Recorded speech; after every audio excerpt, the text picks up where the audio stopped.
L'after est là jusqu'à minuit. Coach Courbis, Daniel Riolo après le match nul 2-2 entre Lyon et Paris. D'ailleurs, le grand vainqueur du week-end, on va en reparler tout à l'heure, c'est l'OM finalement, qui se retrouve leader et qui, avec son match mercredi face à Rennes, pourrait prendre 4 points d'avance sur le deuxième. Et faire un écart conséquent.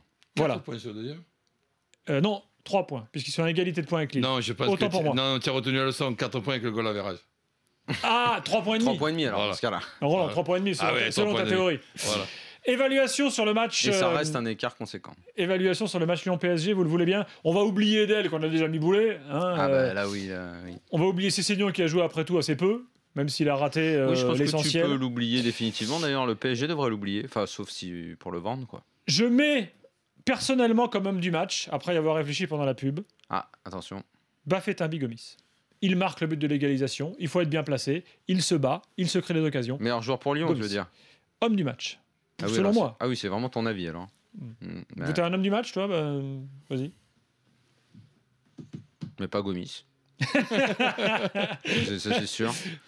Et je vois pas un homme du match. Homme du match, c'est difficile. Hein. Non, difficile. je vois pas un homme du match. Je vois pas un homme qui se dégage. Tu sais, vous savez que Sissoko a marqué le premier but de sa carrière en championnat. Il avait jamais marqué avec Guignon, jamais marqué au Portugal. En Ligue des Champions, il a marqué. Il avait marqué contre Debrecen en Ligue des Champions. Voilà, il marque peu. Non, je pense que Sissoko. tu peux, en distinguant les deux équipes, trouver des joueurs qui ont été supérieurs. À Paris, Armand fait un bon match derrière. Makelele n'a pas été mal du tout. Bodmer a été précieux dans la récupération, peut-être un peu moins dans l'exploitation des ballons. Néné, comme d'habitude, hyper important. C'est encore lui qui fait la différence. Il obtient le penalty, mais un but. Donc à Paris, je mettrais homme du match encore une fois Néné, comme très souvent. D'ailleurs, le but qu'il marque n'est pas évident, parce qu'en fait, le centre en retrait d'Oharo est très puissant. Il a quand même ce réflexe de la tête. Là, c'est un beau but. Après, à Lyon... je ne sais pas qui mettre en avant Gomis parce qu'il égalise, oui, d'accord. Voilà, mais c'est vrai qu'il n'y a pas grand monde. C'est dire que Lyon est moyen. Ouais. Et Lisandro, il y a un vrai problème. On pensait que c'était un peu réglé. Détaillons ça. On pensait que c'était réglé, mais c'est pas réglé. Il fait pas non plus un grand match, Lisandro, pareil. Non, mais il le fait jouer à gauche. Il est un peu dans le creux de la vague, là. Il le fait jouer à gauche, il le fait jouer, tu vois. Ça fait rien. Ça va, au bout d'un moment, il va falloir se décider à bien exploiter ton meilleur joueur. C'est le meilleur joueur du championnat l'année dernière. On est bien d'accord. Mais non, mais en pointe, mais dans un 4-3-3, c'est pas dit que ce soit aussi sa meilleure position. Quand on parle de joueur talentueux, il y a quand même des gestes qui trompent pas. Il est pas talentueux. Roland, t'es pas d'accord quand t'as un talentueux. joueur comme ça, mais mets-le dans les meilleures conditions. N'en fais pas un joueur d'appoint. Puel, il en fait un joueur d'appoint. Il le met sur le côté en disant bon, de toute façon, là, j'ai personne. Donc, on va mettre Lisandro parce que comme il est bon, il va être bon partout. J'aimerais pouvoir poser la question à Claude Puel. De comment il le gère. Non, puis il y a un truc qui nous échappe dans sa sortie de ce soir. Là. Oui. Donc, moi, je la comprends pas, cette sortie. Cette question, j'aimerais lui poser. D'ailleurs, Lisandro non plus, quand tu vois la tronche qui tirait quand il est sorti. Mais je comprends rien à ce qu'il a fait avec ce joueur. Je sais pas. Il a pris un coup, je sais pas. Vu la tête qu'il faisait. Voilà, vous avez vu quand il est sorti, il s'est tourné, il a sans doute marmonné quelques petits mots doux à Puel en espagnol. Il a tout balancé sur le banc, il a refusé de lui serrer la main. Bon. Ola se dit, c'est une star, les stars c'est comme ça. Enfin, au bout d'un moment. Les stars c'est comme ça, au bout d'un moment, la star il va plus faire la différence. La star il va vouloir se barrer. Voilà. Et on aura gâché un énorme talent dans le championnat de France à cause d'un entraîneur qui sait pas les gérer. À cause d'un entraîneur qui est très bien pour former des joueurs, qui est très bien pour diriger une équipe de jeunes, la faire progresser, mais qui sait pas gérer ce genre d'effectif une bonne fois pour toutes. C'est comme ça. C'est comme ça. Puel ne sait pas gérer ce genre d'effectif. C'est clair, c'est net. Il y aura une reprise en main et Lyon va redevenir fort si les joueurs le décident. Mais lui, il n'y a pas sa patte. Il n'y a pas la patte Claude Puel sur cet effectif et ça dure depuis qu'il est là. On va faire l'évaluation avec Pierre qui est là au 32-16. Salut Pierre. Salut Pierre. Salut Gilbert, salut Daniel. Pierre est supporter lyonnais, on t'écoute. Ouais, c'est ça, supporter lyonnais. Moi, je voulais mettre quand même en avant tout de suite le match de Baffé, qui fait quand même un bon match. Merci Pierre. En première période, il perd pas beaucoup de ballons quand vous regardez bien. Il est là, même quand il est dos au but, il arrive à, notamment après sur une frappe de Bastos, il arrive à bien la mettre en retrait et tout. Moi, je le trouve pas mal ce soir. J'étais à Lens la semaine dernière en tribune extérieure et on a vu déjà faire un bon match. Ça fait 2 bons matchs, c'est toujours bon à prendre à mon avis. Donc Baffé, côté lyonnais. Je sais pas, si t'es enthousiasmé par Bafé Gomis, ça veut dire que Lyon va vraiment pas. Non mais tu sais, moi je le suis pas souvent enthousiasmé par Gomis, mais là ce soir, bah écoute, quand un gars est bon, faut savoir le reconnaître. Il faut s'enthousiasmer sur un attaquant qui joue en pivot, qui perd pas des ballons. Bon, bah écoute, ok, très bien. Alors ensuite, Pierre. Ensuite du côté lyonnais, il y a Kallström qui fait pas un mauvais match. Mais Kallström il est toujours bon. Il fait la passe qu'il fait pour le but de Sissoko, elle est magnifique. Mais encore une fois, Kallström un coup il joue pas, un coup il joue pas. Est-ce que vous pouvez m'expliquer qu'il n'y ait pas une équipe type à Lyon, on le sait. Mais comment il est géré cet effectif? Kallström un coup il joue pas. Makoun un coup il joue, un coup il revient. Il est bon à Lens là le week-end dernier. Il est bon Makoun. Il fait en plus il est mieux quand il joue 2-6 à côté. C'est une cata. Mais quand il joue en 4-3-3 avec un peu plus offensif. Il apporte beaucoup à son équipe. Ah bah là non, il ne rejoue pas, il est remplaçant. Moi je comprends rien cette équipe. C'est vrai que Kallström et puis Brillant, il a disparu. Il est rarement mauvais. Hein. Puis alors Gonalon, il rentre à la fin. Gonalon il était bon, il est plus bon. Je sais pas, je comprends rien. Ça on se demande quand même qu'est-ce que Gonalon vient faire à ce moment-là du match. Pour tenir le 2-2, à ce moment-là il y a déjà 2-2, non? Mais tenir le 2-2, un jour on joue à la maison, il faut. C'est ce que je te dis, c'est comme ça à Lyon. Hein. T'as compris la sortie de Lisandro, toi? C'est comme ça Puel, c'est pas comme ça Lyon. Tu as compris la sortie de Lisandro? La sortie de Lisandro, il fait pas un match tonitruant non plus. Mais sur le contrôle qu'il fait là, je crois que c'est Giuli là, c'est assez énorme ce qu'il fait, mais sinon il fait pas. On peut pas dire qu'il fait un match de star. Mais oui, mais quand t'as un mec comme ça dans ton équipe, s'il peut jouer, il joue quoi. Il joue tout le temps quoi. Ce mec-là, une frappe de loin, une passe. Ce mec, il est carrément au-dessus de tous les autres joueurs de Lyon quoi. Donc, il peut te faire la différence n'importe quand. C'est comme Néné à Paris quoi. Il peut rater, la première période, il est pas bien ce soir, mais hop, dans la deuxième, il est là pour mettre la tête, il est là pour obtenir le péno, il est là tout le temps quoi. Alors de notre évaluation, moi j'ai dit que Gomis qui en général moyen était bon. Les bons joueurs. Il y a un joueur qui est souvent bon et qui ce soir a été moyen pour moi, c'est Réveillère à Lyon. Il a fait des fautes. Face à Néné, il a pris le bouillon. Il a un peu galéré. Ça me fait penser à PSG-OM où vous aviez tous commencé à Spilicueta, machin. Vous aviez tous. Mais il n'empêche que c'est peut-être l'arrière droit qui avait le moins souffert. On le saura jamais, mon gars, s'il est bon Spilicueta vu qu'il s'est blessé. Il lui a fait péter les plombs. Il a pris jaune. S'il avait pris rouge sur ce coup-là, il aurait pu prendre un rouge. Qu'est-ce que t'en as pensé toi de Réveillère, Roland? C'est une intervention qui a voulu un petit peu, on dit ça, intimider. Mais c'est vrai que Néné, je parle même pas de Réveillère, Néné est quand même très très difficile à Le problème, c'est que Néné commence à traîner derrière lui une espèce de réputation de simulateur. Mais pas trop. Pas trop. Demande aux adversaires ce qu'ils en pensent. Mais on en a assuré des adversaires. Moi je te le dis, il est en train de traîner un truc. Il est formidable. Mais attends, laisse-moi aller au bout de mon raisonnement. Tu peux arrêter de couper la parole à tout le monde. Il y en a marre maintenant.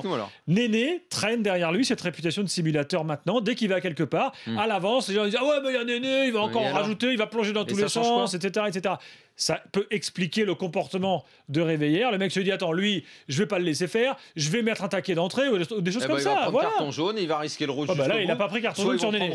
Il a pris carton pour une faute sur un autre joueur. Tu vois, je vois pas du tout. Il prend le jaune, non, sur Néné. Oui, mais pas sur Néné, sur un autre joueur en première mi-temps quand il prend le jaune. Ouais, c'est pas sur Néné. Sur Néné, je te le dis. Sur Néné. C'est pas sur Giuli. Ah non, c'est sur Néné, il peut prendre rouge même. Donc tu vois, je vois pas du tout ce que ça va changer, ce que tu dis sa réputation, parce que ça va énerver les joueurs. Il y aura plus en plus de fautes. Je dis pas que ça va changer quelque chose. Je constate la réputation. Moi, j'ai simplement lu que Layek, qui est un arbitre et qui s'exprimait au nom de plusieurs arbitres, a dit ce genre de joueurs, il faut les protéger. Et je pense qu'il faut les protéger. Et si encore une fois, en France, on n'est pas foutu de voir quand on a des bons joueurs, si on n'est pas foutu de savoir exploiter un Lisandro, ou si ces derniers temps, j'entendais des gens critiquer Lucho, par exemple, ou si on commence à dire que Néné est un simulateur, qu'on les enlève de la Ligue 1 et qu'on joue avec des bourrins. Si c'est ça que vous voulez, on jouera avec des bourrins. Si ça vous plaît, si la réflexion c'est de dire que Néné est un simulateur avant de dire que c'est un joueur extraordinaire, continuez. On jouera comme ça, on va mettre des grands coups de latte dans les tribunes, on va se tailler les jambes. Voilà, les bourrins, c'est bien.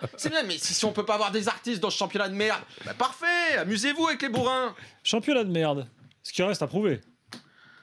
Bah oui, on va voir en Coupe d'Europe ce que ça donne. Tu viens de me dire que Néné est un simulateur. Moi, je ne te dis pas, mais c'est incroyable. Ce mec est un révisionniste du football. Je t'ai pas dit que Néné était un simulateur. Je constate qu'il traîne une simulation. Mais ne te fais pas l'écho des propos débiles. Mais si, tu te fais l'écho. C'est incroyable. Tu viens de dire. Je t'apporte une information. Après, ne dis pas que moi je considère que c'est un simulateur. C'est incroyable. Mais c'est ce que tu as dit. Tu ne t'en rends même pas compte. J'ai dit que tu te faisais l'écho. On va continuer l'évaluation. Roland, je me tourne vers toi afin d'apaiser un peu ce débat, n'est-ce pas, Roland ? Pour faire une petite évaluation. De qui? Parisienne. Si tu veux la simulation, Roland. Moi, j'aime bien ce Jallet. C'est pas la première fois. Armand fait fait un match correct et c'est pas facile parce qu'il s'était habitué depuis le début de la saison à jouer côté droit avec Sakho côté gauche. Là, il repasse côté gauche.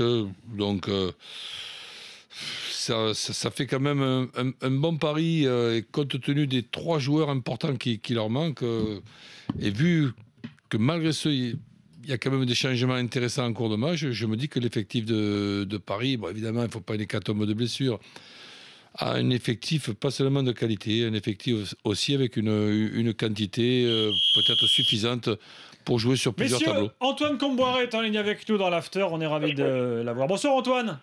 Bonsoir. Salut Antoine. Salut coach Courbis. C'est la première fois qu'on a Antoine Comboiré dans l'after. Non, dans l'after, mais c'est pas la première fois qu'on a. Avec toi Roland, mais dans l'after, c'est magnifique. Vas-y Roland. Bah écoute, on essaie d'analyser un petit peu ce match qui est quand même très compliqué. On en arrive à se dire que Lyon est très content de faire un match nul à Lyon. Tu vois, c'est le monde à l'envers, mais c'est malheureusement ce qu'il en ressort de notre analyse. Bah, tu sais, la différence entre le PSG et Lyon, c'est que Lyon, quand ils sont devant, ils écrasent l'adversaire et puis tu les vois plus. Alors que nous, ce soir, ben voilà, c'est le palier qui nous reste à franchir. Que quand on a la main mise sur un match, ben, il ne faut pas faire de cadeau. C'est la leçon qu'on retient ce soir. C'est quand même fort, c'est pas le mot, mais de sortir de ce match avec autant de regrets. On se demandait avant le coup d'envoi avec Roland, est-ce que Paris doit se dire qu'à l'arrivée il serait satisfait avec un match nul? Quand en plus Lyon a mené 1-0, Roland m'a reposé la question. Et au final, ce match, vous devez, parce qu'il faut bien employer ce mot-là, vous devez le gagner. Et c'est pas comme ça que ça se passe. C'est pour ça que je disais, c'est fou de sortir avec autant de regrets de ce match. Mais il est clair que ce soir, on a perdu 2 points.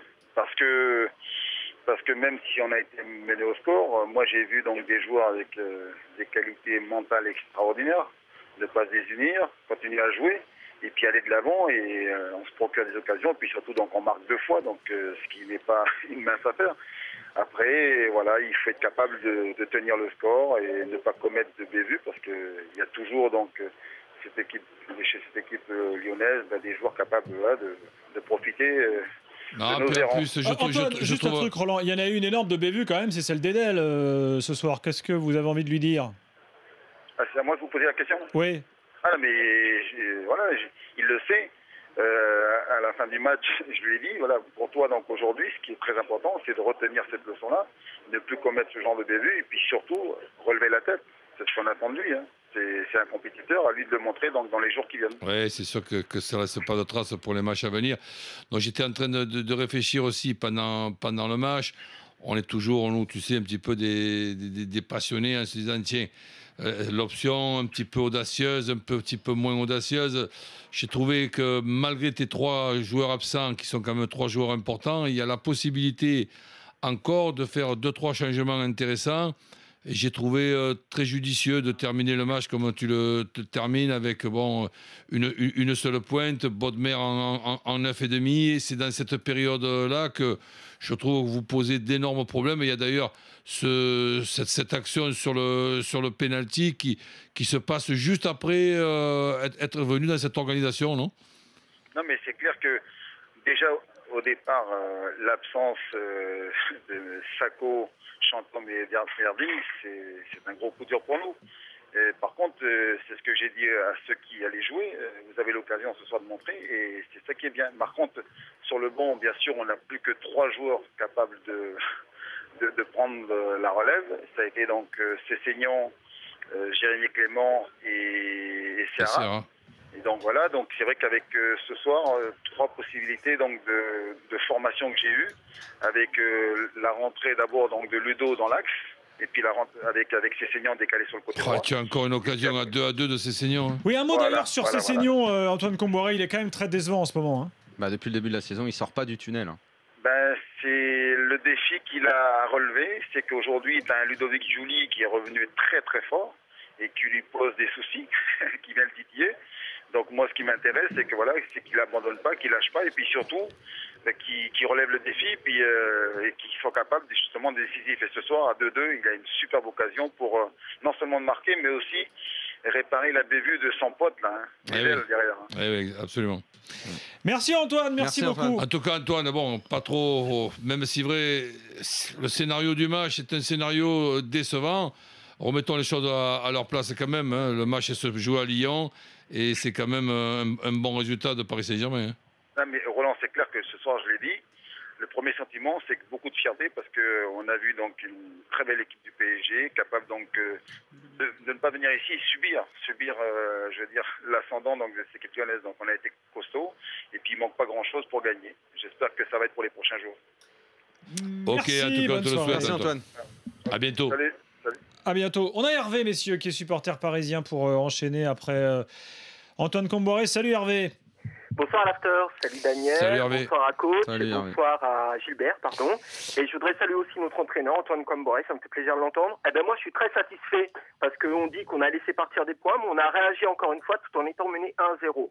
Et prendre un point à Lyon aujourd'hui, c'est peut-être moyen, mais je pense que dans quelques mois ce sera positif. Lyon ne va pas rester à cette place-là avec ce jeu-là. Donc, et puis franchement Néné superbe comme d'habitude, Waro excellent. Moi, je pense qu'il y a deux joueurs du match. Il y a Néné et Waro. Malheureusement, Edel a fait sa boulette. Je suis triste. Mais je pense que depuis le début de la saison, il a fait aussi des erreurs en préparation. Il s'est relevé. Donc, moi, je suis très satisfait. Et Armand qui confirme dans l'axe, tout en étant positionné à un autre endroit, toujours dans l'axe, mais avec Camara. Et on avait 3 joueurs absents. Ça me fait vraiment, vraiment plaisir.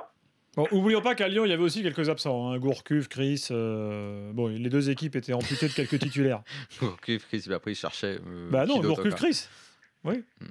C'est tout, globalement.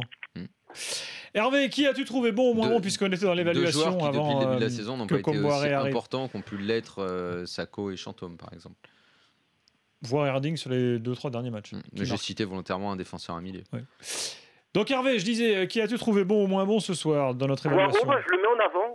Guillaume Waro, qui a eu beaucoup de mal l'année dernière, qui a beaucoup galéré, qui a eu quelques différences avec les supporters. Il a été beaucoup blessé l'année dernière, surtout. Ouais, voilà, je suis d'accord avec toi, Daniel. Merci de le préciser aussi également. Il s'est beaucoup relevé en fin de saison, il a été décisif. Et cette année, je pense qu'il y a des moments où il n'est pas trop là, mais bon, il a un jeu moi, qui me plaît, qui joue en remise. Et à Paris, pendant des années, on n'avait pas de joueur qui joue en remise. Il est très dominant de la tête quand il sait s'imposer. Et il n'est pas mauvais des pieds. Et je pense que ce soir, il est aussi important dans l'attaque. Parce qu'il n'y avait pas Harding. Il manquait quelques joueurs, puis Lindoula qui a pris sa place à Harding. Et je pense que c'est transparent le Lindoula d'ailleurs, lui qui en général est plutôt bon. Non, il n'a pas été bon là. Il n'a pas été très bon, Hervé. Je sais pas ce que tu en penses de Lindoula. Ouais, c'est vrai qu'il était surtout bon en rentrant en cours de match. Là, ce soir, en titulaire d'entrée, c'était. Ce sera peut-être un nouveau titulaire jeudi, parce que n'oublions pas, Paris a un match jeudi. Contre Séville. En Europa League. Puis la réception de Brest dimanche prochain. Ouais, manque de constance, disait Hervé pour le Lindoula. Un dernier mot, Hervé, ou t'as tout dit? Ben non, je voudrais saluer. Qu'est-ce que je peux dire d'autre? Non, je suis très content. Non, je t'ai rien à dire. Salut Hervé. Merci beaucoup. À plus tard. Salut Hervé. À très bientôt. Et c'est vrai que ce nul, qui, vu la physionomie de la rencontre, peut être assimilé à une contre-performance, ne pourra valoir quelque chose que si Paris bat Brest dimanche prochain. Oui, mais même, pas seulement ça, il faut gagner le match d'après aussi. Je crois que c'est 2 matchs à domicile. Hein. Je crois qu'ils enchaînent avec Monaco également à domicile. À moins que j'oublie un déplacement. Mais tiens, messieurs, une information. Parce qu'il a l'ordinateur une petite information RMC Sport. Ouais. Jérôme Roten, puisqu'on parle du Paris Saint-Germain et qu'il a quitté il y a peu, est en contact avancé avec l'AEK Athènes, le club grec, actuellement 4e de son championnat. Discussion en cours et accord qui pourrait être trouvé dans les prochains jours. Les installations. Tu as vu un petit peu le classement après 15 journées finalement? Les gros sont en haut. En bas, tu as 2 promus sur 3. Caen et Arles-Avignon. Le 3e relégable, c'est Lens qui est un promu de l'année dernière. Donc, finalement, tout rentre dans l'ordre. Voilà, tu sais, le championnat idéal de Daniel avec les gros en haut et les petits en bas. Voilà, il arrive, Daniel, ton championnat. Allez, à tout de suite, 32-16, on va en débattre justement de ce nouveau classement.